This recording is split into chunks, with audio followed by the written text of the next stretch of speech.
All right, good afternoon. My heart, on behalf of the Chicago Police Department, goes out to the victims and families who experienced the trauma of gun violence over this past weekend. There's just too many guns and too many people willing to use those guns to settle even the most minor arguments. As the Chicago Police Department works to respond to and prevent this violence as it's occurring, we also need to invest heavily in resources for our most vulnerable neighborhoods and communities. These communities have experienced generations of violence and trauma, and we need to break this cycle. That's why it's important that we acknowledge and support initiatives like this one we're here today. Paint the Hood Orange is a grassroots initiative that focuses on community partnership and gun violence prevention. We're here with Ariel Danae Rainey from Hustle Mommies, which organizes this initiative. Hustle Mommies is a group of moms who work for peace and advocate for the families and communities. These moms are doing everything they can to strengthen their communities and keep their families safe. I'm also joined by Dr. Lynn Hughes and David Peterson from the A. Philip Randolph Pullman Porter Museum. I just want to highlight what they do because so often the focus is on the police and what we're doing to protect people in the city. We're doing that, but I've said from time after time, we can't do it alone.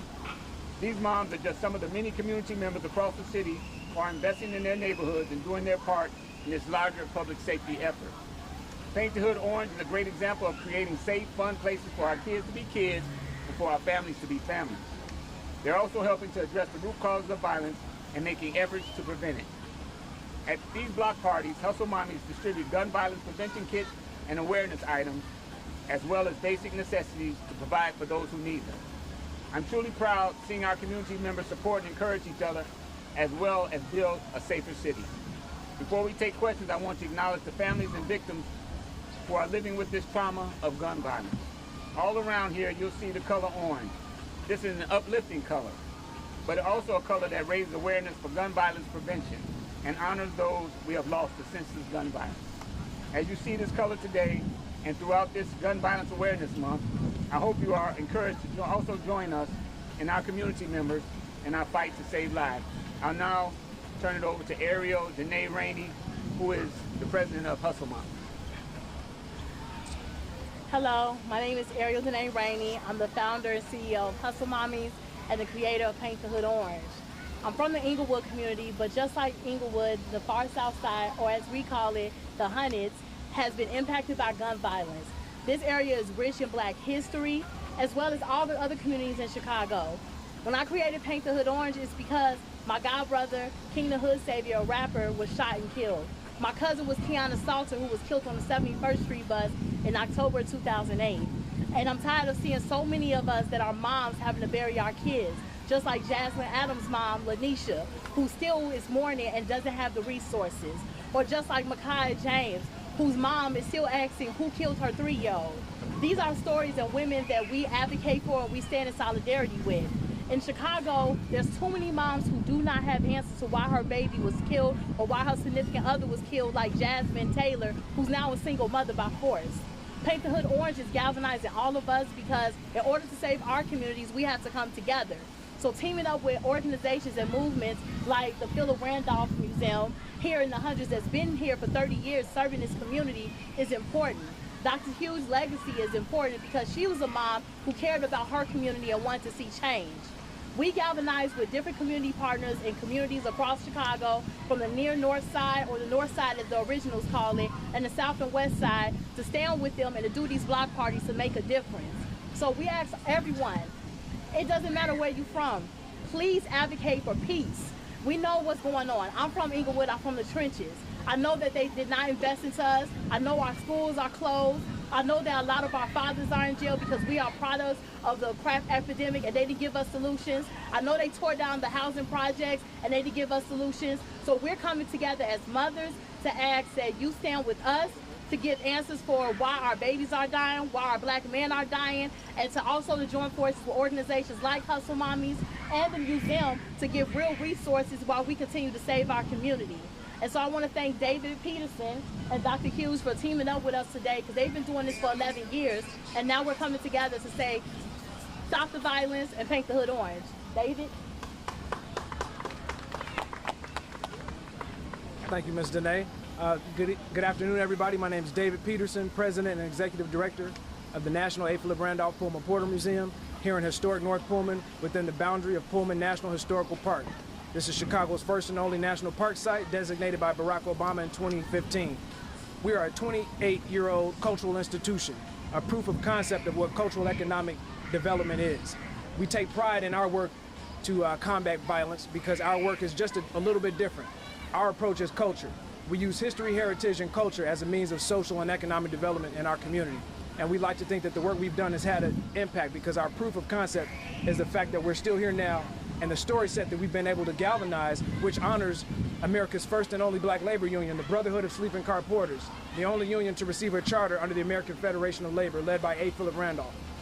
And we're very, very proud of that work we do because what we do is show people that organization matters, unions matter, labor matters, history, heritage, and cultures matter.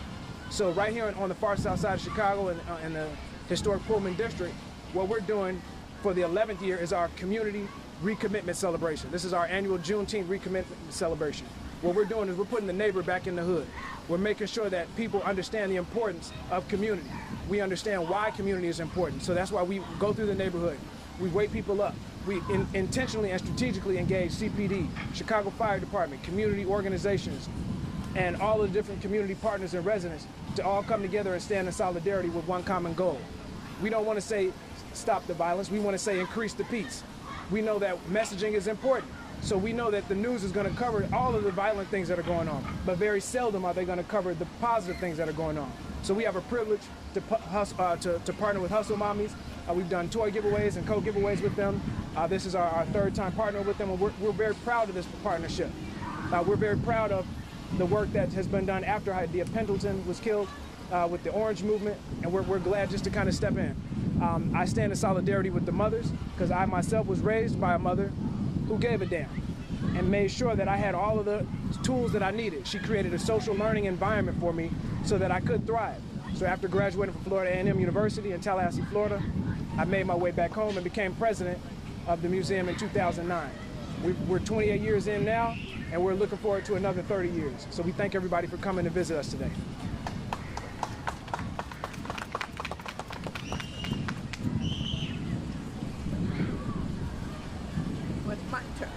Everybody said everything that should be said. I want to thank all of you for coming because just as David said, it's very rare that you get this level of news coverage for doing something good, something that doesn't involve murder, stabbing, all of those kinds of things. And from a perspective of a mother, it's important. Messaging is important. And so when a kid turns on the news and sees a gathering like this, and they see someone of significance like the superintendent coming to their neighborhood, that means something. It may not sell what you have on your TV commercial, but it means something. And so those children who are watching that news, they may not get it all, but one thing they will get is when you talk about somebody being murdered. And so I applaud the efforts and the collaboration of the Chicago Police Department in coming to this event to see what's normal in a community, because it isn't normal for shooting and violence in a community. That's the exception. But they make the news in a huge way and they have a significant impact. So I want to thank you. I want to thank the superintendent, and I want to thank the team that surrounds him and guards him. And I would say, continue the work. And those of you who are praying people, pray for him, because he's trying to do the right thing. And because he's trying to do the right thing, he may not be around long, so let's just keep praying for him to make sure that he does stay around. I'm known for saying what's on my mind, so I see the expressions on your face. But that's a good thing. I have no obligation. My obligation is to God, and I would love to see him stay. I don't know him yet, but I will get to know him. So thank you all. Thank you so very much. God bless you. Say and spell your name, please. I'm Dr. Lynn Hughes, Lynn Hughes, as in Sam, and I am founder of the National A. Philip Randolph Pullman Porter Museum. Thank you. You're welcome. I'll take a few questions now. Thank you, Doctor.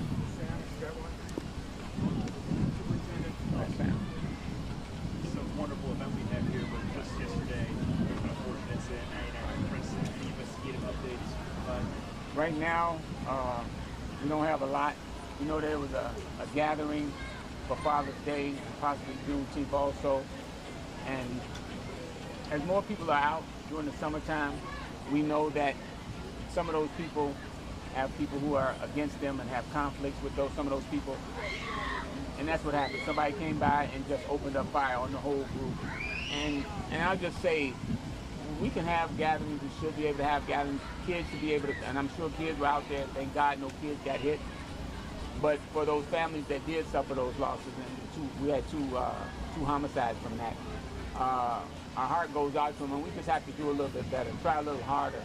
When we see those gatherings, talk to the people who are kind of controlling that, make sure that they don't have someone who's there who might have some adversarial relationships with other people, because that's what happens. There's only usually one or two people in those groups that another group sees, and then they come and they just spray the whole group without any consequence or mindset. So, yeah. So the two men who were killed, they were the intended targets? No, I'm not saying that at all. I don't know if they were the intended target. As this investigation goes on, we'll start to find out what their background is and what their history is. So I don't know if they were the intended target, but that's what usually happens. Someone who, a lot of times unintended, gets struck by a gunfire.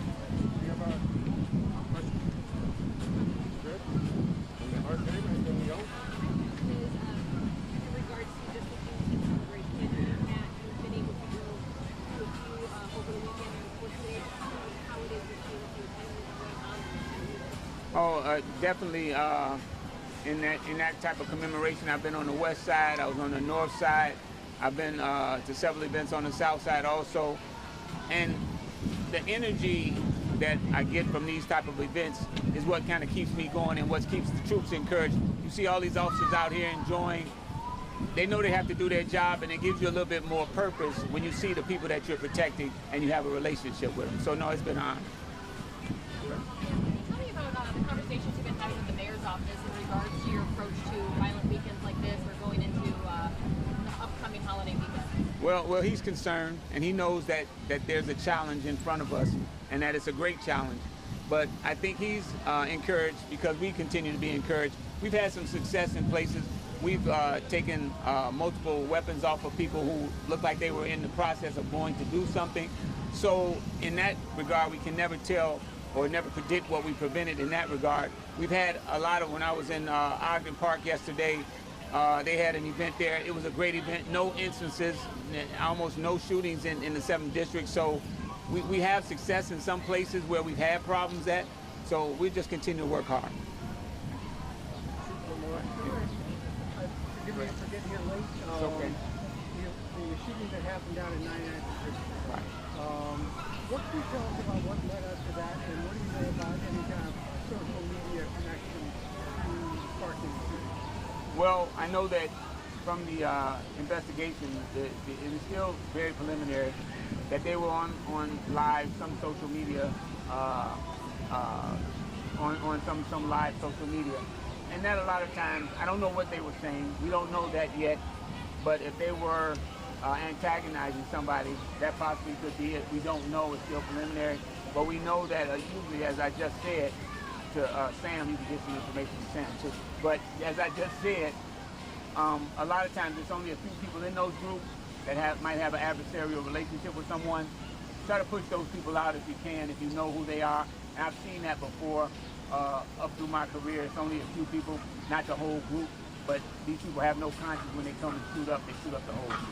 Do you believe that any of the people who were victimized in that shooting had anything to do with the antagonism you spoke, or were they all in the We're still investigating that. I don't know yet. We'll look at some of the social media and we'll be able to find out.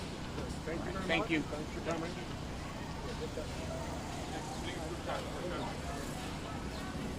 Let me get next to Hustle out here. I just want to be in the center. Dr. Hughes want to get in the center? Come on, back. All right.